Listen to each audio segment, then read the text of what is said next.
안녕하세요. 책 읽어주는 여자 홍퀸이에요. 지금 잡지를 보다가 좋은 글이 있어서 공유하고 싶어서 읽어드릴게요. 제목은 노트북을 두고 자리를 비우는 나라.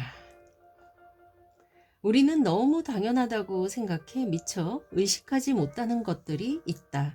그런데 그 장면을 처음 보는 외국인은 종종 놀라움을 감추지 못한다.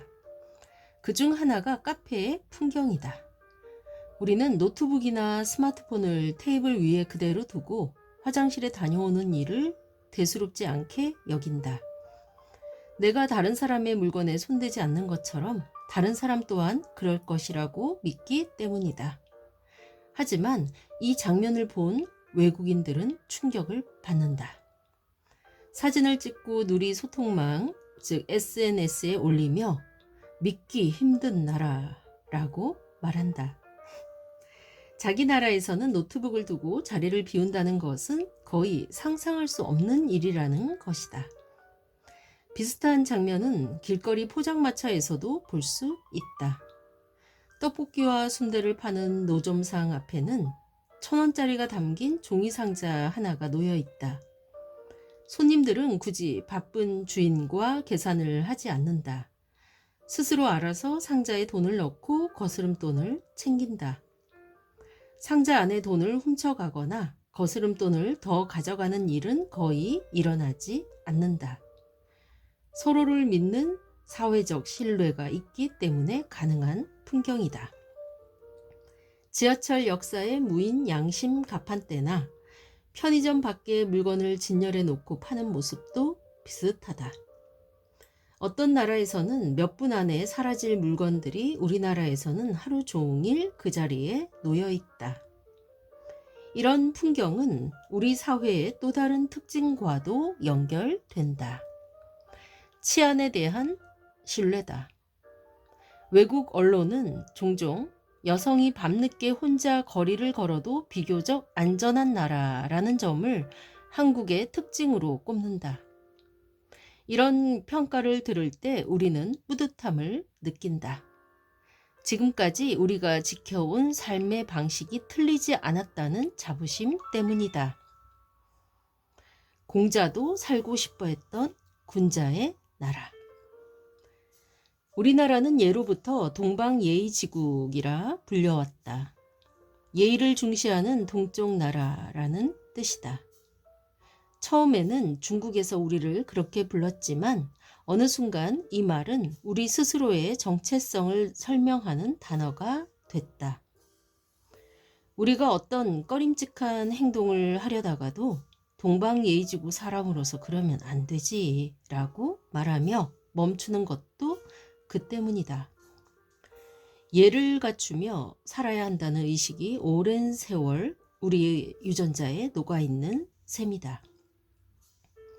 비슷한 표현으로 군자지국 또는 군자불사지국이라는 말도 있다. 우리 민족을 군자의 나라 혹은 군자가 죽지 않는 나라라고 부르는 표현으로 후한서 동의열전에 실려 있다. 공자는 군자를 끊임없는 자기 수양과 학습을 통해 인격적 완성을 추구한 사람이라고 정의했다. 그런 사람들이 사는 나라가 바로 동쪽에 있다는 것이다. 공자가 구의에서 살고 싶다고 말한 일화도 유명하다. 구의는 한반도를 의미한다.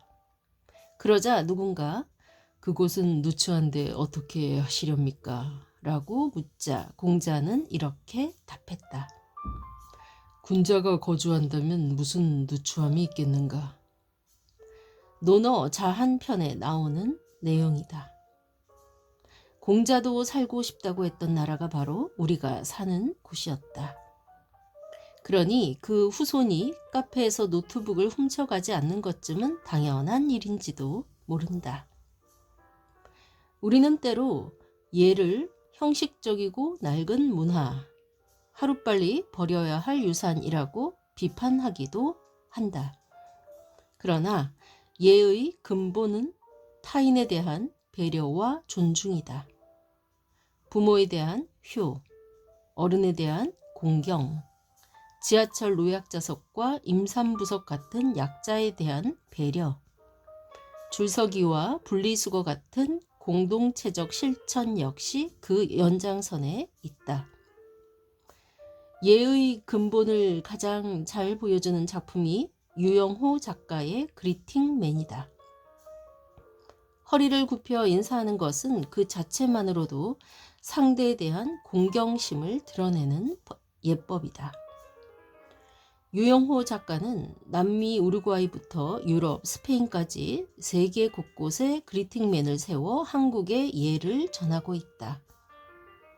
외국인들은 한국을 종종 전통과 미래가 동시에 존재하는 나라라고 평가한다. 수백 년 이어온 유교적 예절과 세계에서 가장 빠른 디지털 사회가 공존하기 때문이다.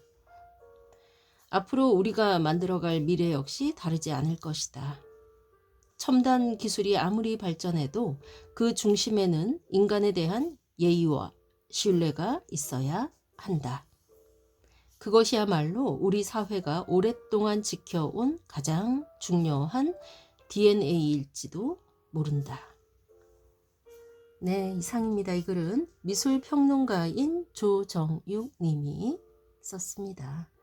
참 공감 가는 좋은 글이라는 생각이 드시죠? 네. 지금까지 좋은 글을 보면 마구마구 읽어주고 싶은 여자 홍퀸이었습니다. 감사합니다.